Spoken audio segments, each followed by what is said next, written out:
and Israel's ordered a complete siege Democracy of Gaza Now! after Amy Hamas Goodman. fighters broke out of the blockaded Gaza Strip Saturday, carried out an unprecedented attack by air, land, and sea on Israel. Over the past 3 days, at least 1,300 people have died, including over 800 inside Israel, over 500 in Gaza. We've been to Gaza and Jerusalem. Now we're joined here in New York by Rashid Khalidi.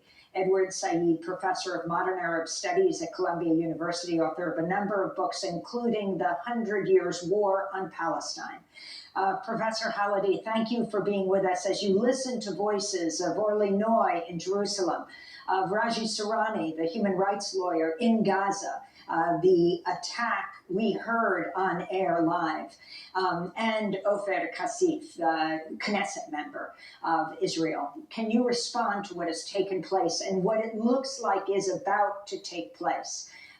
Israeli military equipment and tanks are headed down to Gaza now. I'm afraid that the horrific casualties among civilians, Israelis, and increasingly Palestinians, is just the beginning of what's going to be a awful massacre in Gaza.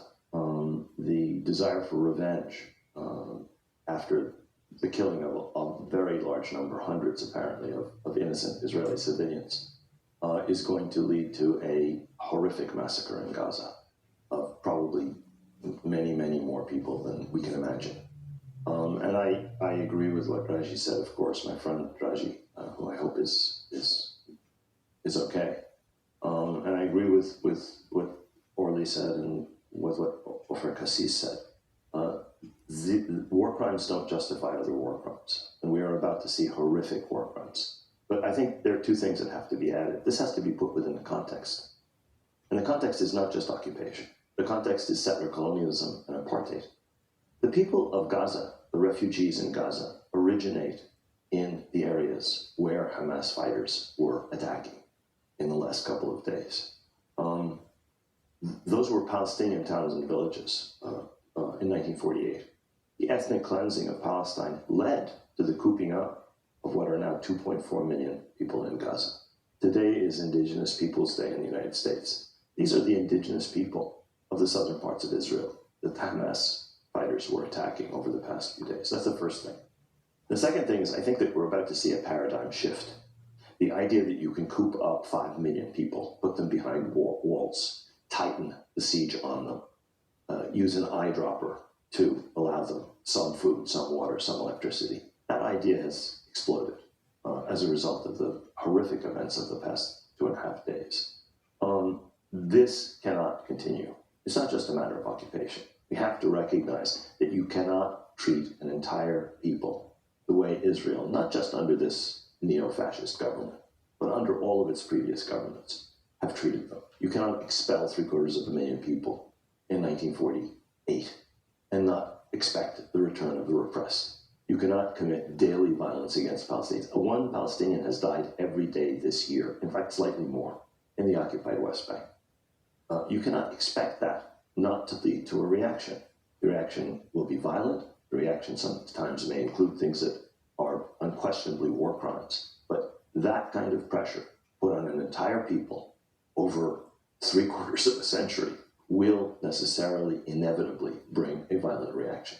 And this pressure cooker that the Palestinians are in, which the Hamas military commander listed, he said what they're doing in Jerusalem, trying to take over the Al-Aqsa Mosque and turn it into a site of Jewish prayer, what they are doing in the occupied West Bank, in terms of the effective annexation of more and more Palestinian land to Israel, and the application of Israeli law to Israelis and military law to Palestinians, apartheid, 2 legal systems in one place, the imprisonment of 5,000 Palestinians, and the administrative detention of hundreds, and finally the siege of Gaza. When Gallant, Yoav Gallant, the Minister of Defense, announced that he was cutting off fuel, food, water, and electricity to Gaza, he called the Gazans human animals. That's 2.4 million people who are being treated as if they are animals. They're not Hamas fighters. As Raji said, the fighters are one thing. Hamas is one thing. Hamas has imposed itself on the people of Gaza. The people of Gaza are the ones who are going to suffer, as in every one of these wars. almost all of the casualties are going to be civilians that Israel has waged on Gaza. This will be the 5th or the 6th attack on Gaza. And I'm very, very afraid that Raji is right. We are going to see unparalleled massacres. But I think we have to see that this may be the end of an era when people in Washington and people in Arab capitals assume you could just fly over Palestine, ignore it, and pretend that we're in a new Middle East of peace while an entire people is living under this kind of incredible oppression. In a pressure cooker, it had to explode. And talk about what's happening now. You have the Republicans attacking Biden, saying that it's his support for Iran making that $6 billion deal, unfreezing Iranian assets, that has allowed this to happen. The Wall Street Journal saying Iran is behind this.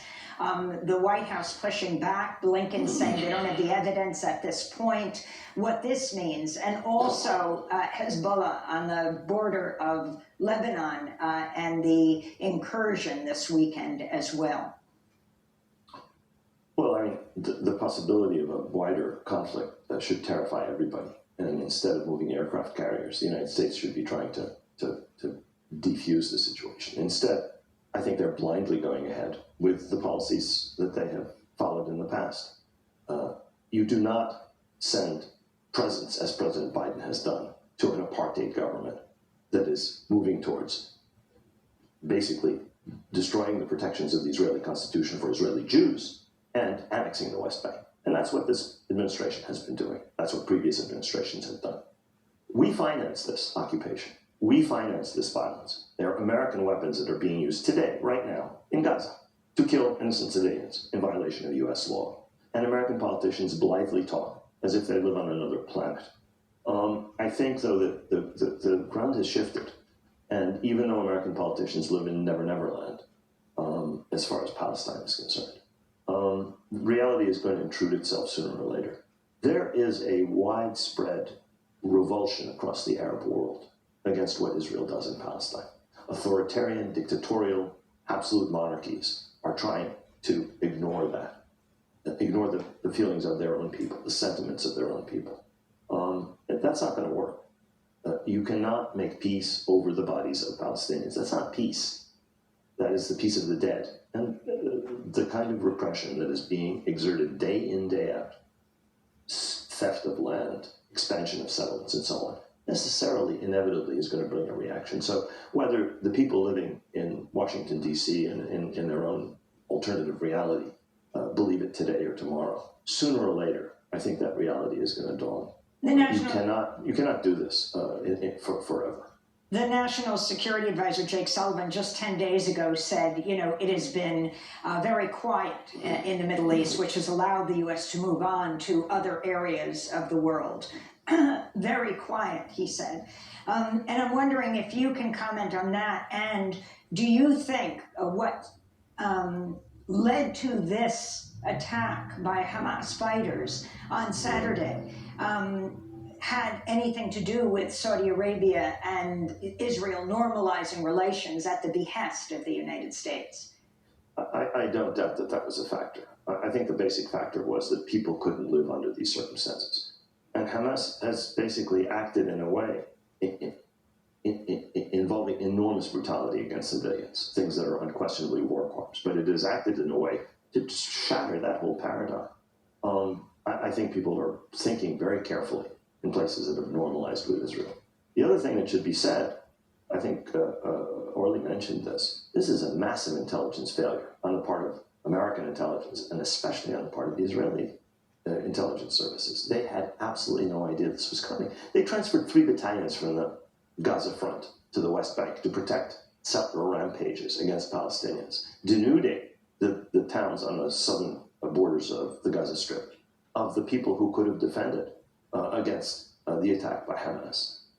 This is one of the great deception operations in modern military history, and people are going to teach this, leaving aside the war crimes. They're going to teach this in military academies for years and years to come.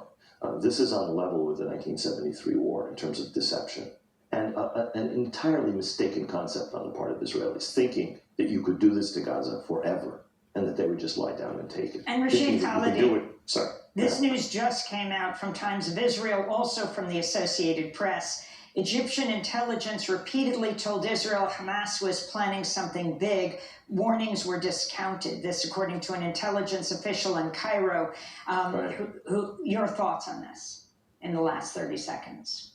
It's very similar to what happened for the 1973 war, when Israel was getting intelligence that the Egyptian and Syrian armies were planning a major attack. And the conception in Hebrew, that these people would never do such a thing, they're not capable of this. The arrogance that was involved in ignoring those intelligence reports in 1973 and in 2023 are among the things that led to this catastrophic outcome, which I think is going to change a lot of things in the Middle East in the months and years to come.